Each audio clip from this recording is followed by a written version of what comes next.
What's going on, everybody? Jhow here. In this Diablo 3 video, we're going to take a look at the new look Monk. Now, there's been several changes with some of the gear across the board with all classes, but probably none bigger than the Monk's Shenlong's weapons. These are fist weapons for the Monk only, and they received a pretty significant change, which is changing the way people are playing their Monk. I'm going to go over exactly what you need in terms of gear, and then we'll go over some of the skills as well. I'll also show you a little bit of gameplay so you can see it in action, because it's doing a ton of damage. And I'm talking about multi-billion crits with a spirit generator. Not even one that spends it, but a spirit generator. So let's take a look at the new look Monk. Now, first off is the Shenlong Changes, and if you look at the two-piece bonus, it says the damage of your spirit generators is increased by 1% for each point of spirit you have. When reaching maximum spirit, all damage is increased by 300%, but you no longer passively regenerate spirit, and 65 spirit is drained every second until you run out of spirit.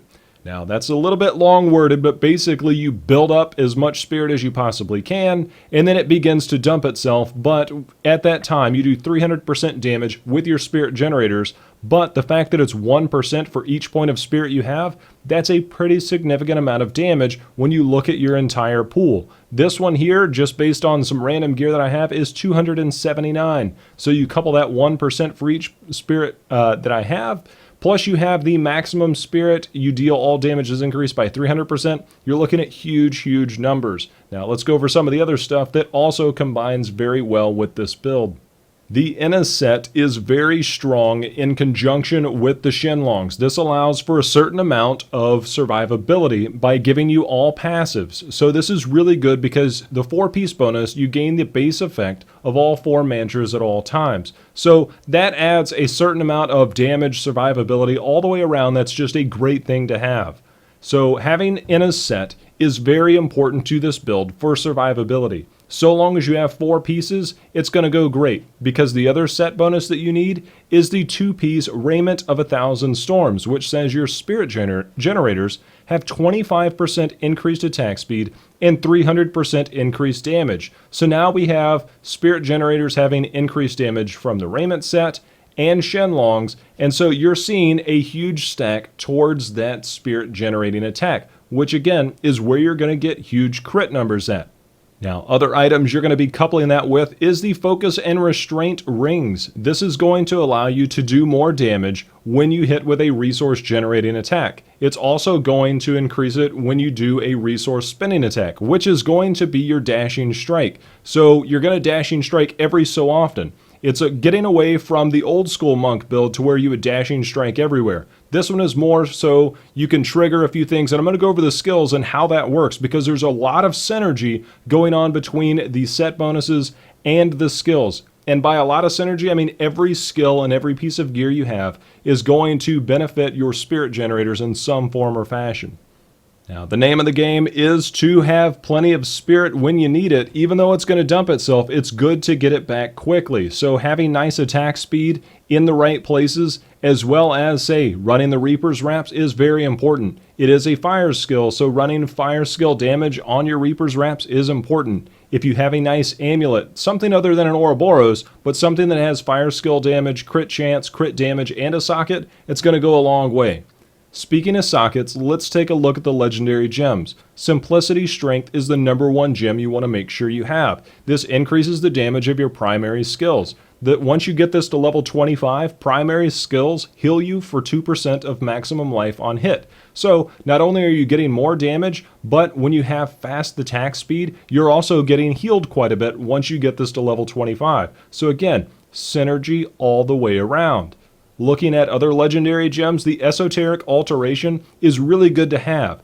With some of the skills that you're going to be running, you're going to find that you'll probably take a decent amount of damage. But having something like an Esoteric Alteration, when you're in there taking a lot of damage already, will help mitigate quite a bit of that. So having that is important.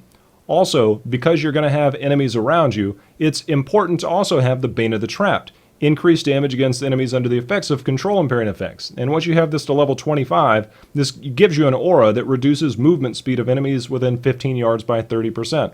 So you're going to be pulling things towards you, which automatically is going to trigger the Bane of the Trapped, thus dealing more damage. Now, if you don't have, say, the helm, chest, pants, and boots, you could easily go with the Inna's belt to make sure you get that 4-piece bonus. However, if you have something like a string of ears, especially with the way that I'm going to show you running this, it's going to be important to have the right amount of survivability in different places. Having a string of ears, because the secondary gives you a chance to reduce melee damage between 25 to 30%, that's always going to be in the secondary, it might be important to run this. Now, also to note is that you can run increased crippling wave damage on your belt and your pants. So rolling that on there in both places is extremely important. Your primary skill or your spirit generating attacks are going to be crippling wave. So having that in the right places, again, is only going to increase the damage that you're going to do. Having the rest of your gear geared towards survivability, so your shoulders don't necessarily need any damage from it. Having vitality and crit chance is important on your helm, and more life on your chest and other areas to where you get more survivability is great. My toughness is at 32 million. This can go higher, and I'm going to show you one of the alternative ways you can run this if you're having trouble surviving. But let's take a look at the skills and show you exactly how all this is coming together. So far, we've got a pretty good picture painted with Shenlong's, Enna's, and the raiment set, but we're going to take a look at some stuff that's going to make this even better. Looking at the skills, Crippling Wave with Mangle, this is going to be fire damage. Increased damage to 255% damage as fire. This is a decent amount for a primary skill, so it's good that we're going to be using this because this is where everything is going to do a lot of damage. Every third hit also dazes enemies within 11 yards, slowing their movement speed by 30% and attack speed by 20% for 3 seconds. This is really nice.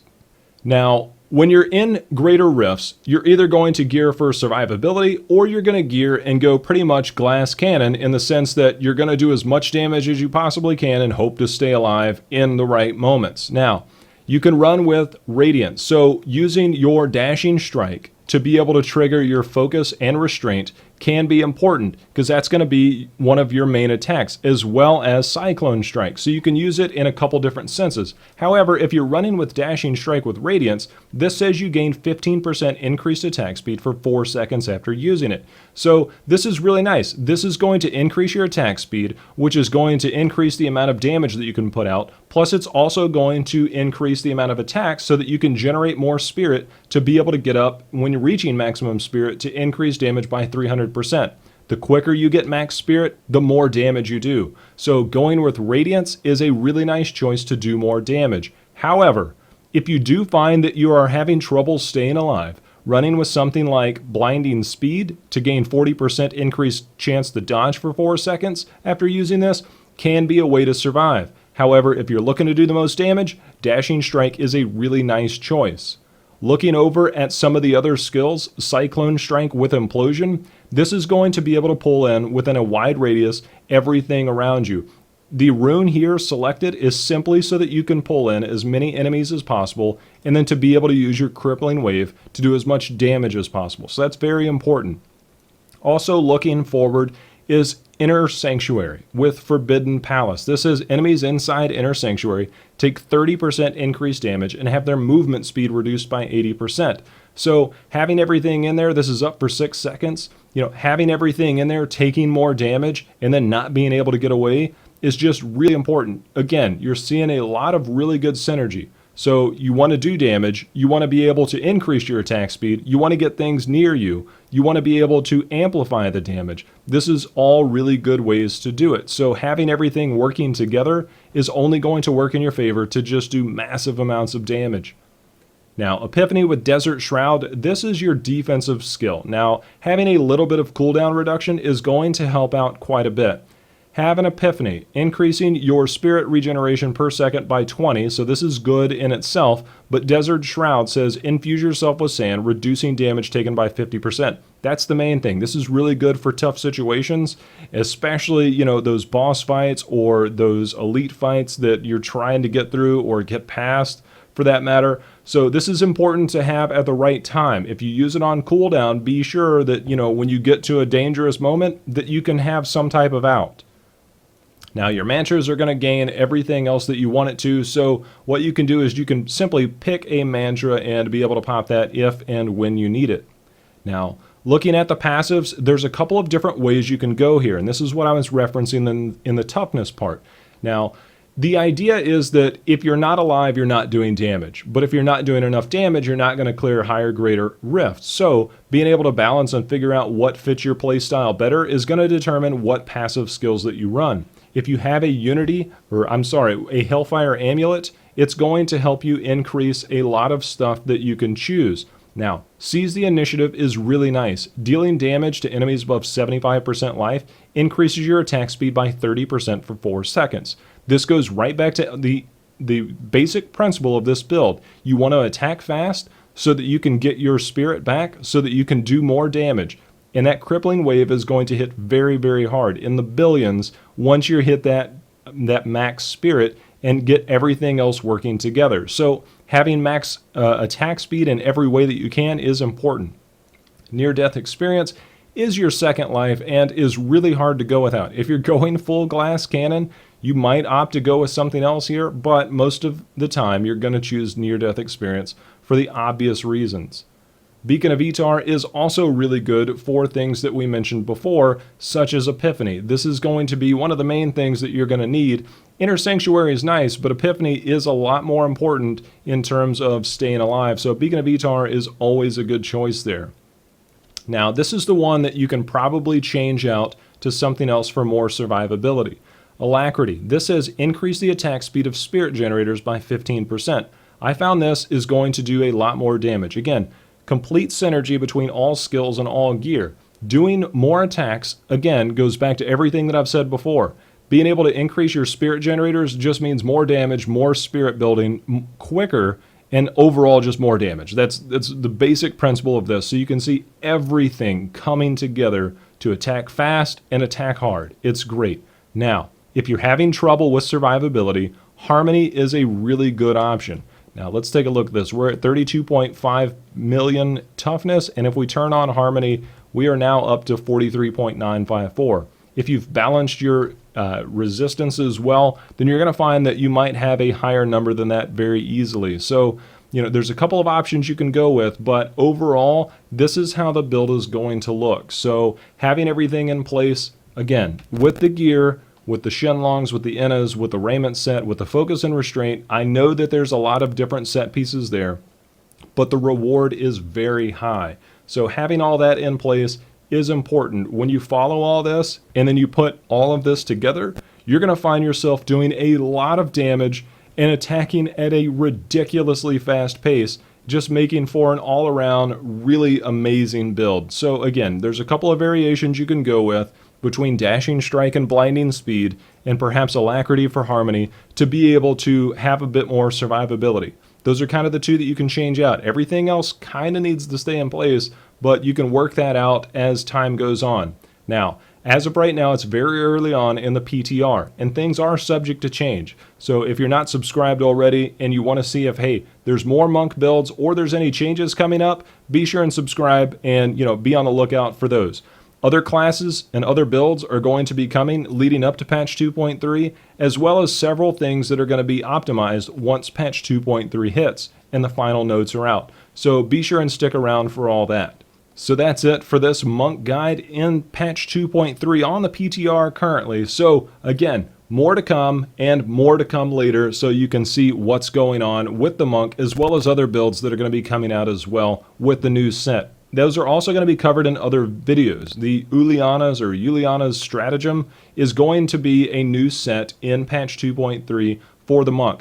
Right now, it doesn't look to be near as strong as the Shenlongs and the other combination that we've already showcased, but I will be taking a look at that, and we'll find ways to make use of that because, hey, it's a new set and it's a new way to play, and 7-sided strike is pretty awesome. So we'll take a look at that.